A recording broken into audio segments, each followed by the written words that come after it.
All right, so I basically just went and watched like 5 YouTube videos on how derailleurs work and how to adjust them with the barrel adjustment, with the high and low limit screws, with the B screw. Right off the bat with this derailleur is it does look kind of bent. Now I'm gonna try just tightening the derailleur hanger because sometimes from factory, from the manufacturer, they might not come fully tightened.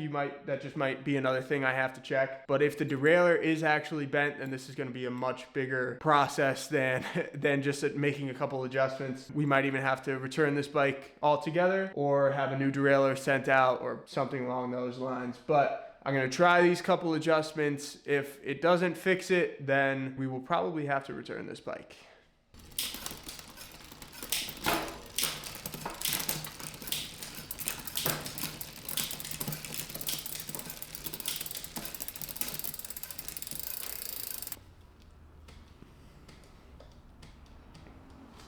I have it shifting a lot smoother than it was before, but now a problem I'm running into is you could see that on the cassette, the chain is on the highest gear, right? But when you come up here to the handlebars, I'm not sure if you can really see that red mark on camera, there's actually one more gear to go on the high end, but on the cassette, it is on its highest gear. I think it might have to do with the tension of the cable because I was messing around with that before. Maybe I tightened it too far. All right, so a quick Google search told me that either the limit screw, which limits how far the derailleur can move towards the wheel, is too far in, or the cable tension is too low. Now, I know it's not the limit screw because I purposely backed that out far enough that I know the derailleur would be able to move that far. So apparently the cable tension is too low. I guess I'll try loosening the tension on the cable and see what happens.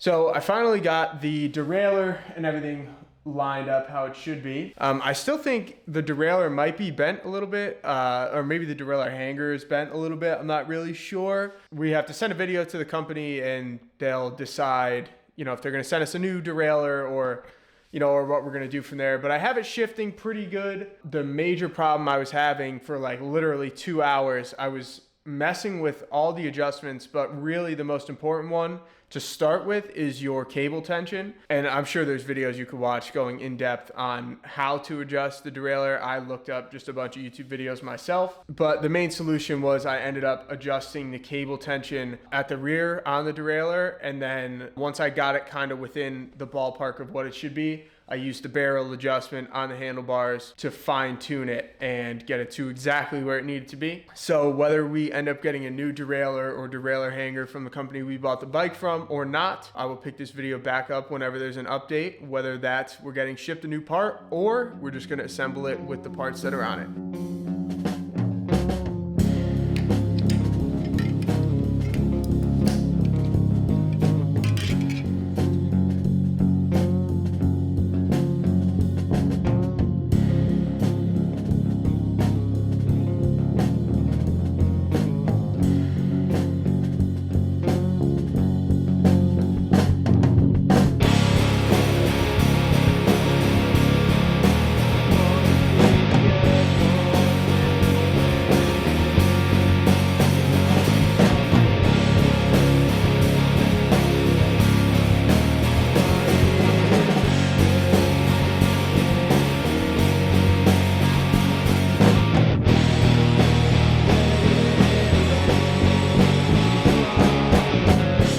So everything in this video was kind of filmed all over the place and out of order, but we ended up running it to a local bike shop because I did all the adjustments I could and there still seemed to be something wrong with it.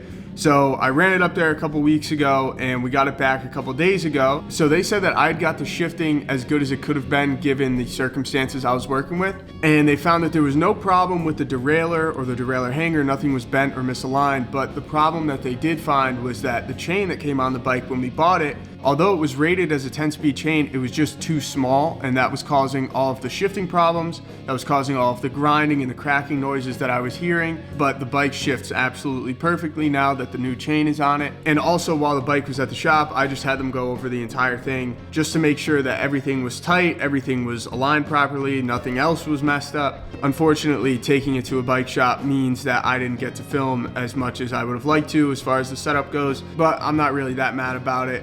Setting up a mountain bike is pretty simple.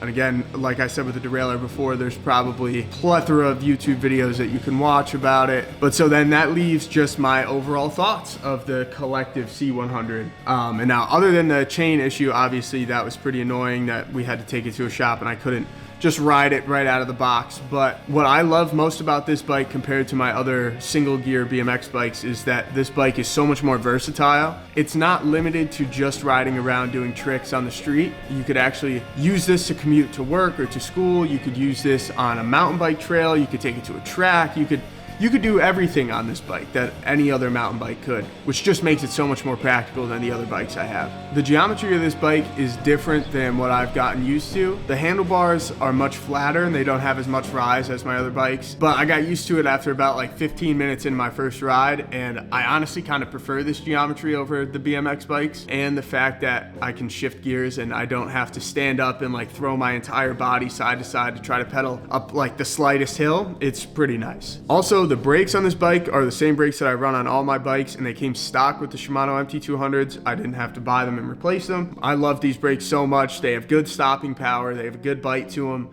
You can adjust the lever in and out, obviously, to like get it to where you want it to be. So overall, I'm like very happy with this bike. You get a lot of bike for well under $1,000, and that's just like pretty hard to beat in my opinion. If you want to get into bike life and doing tricks and wheelies and stuff, but you also want something that's super practical and you can ride around with your friends and you can take to work or school or whatever, then this bike is awesome. But also, if you're not in the market for a wheelie bike or you know, anything to fit in with the bike life scene, and you just want a good mountain bike, this is also a great option for you. But I hope you enjoyed, and I will see you in the next one.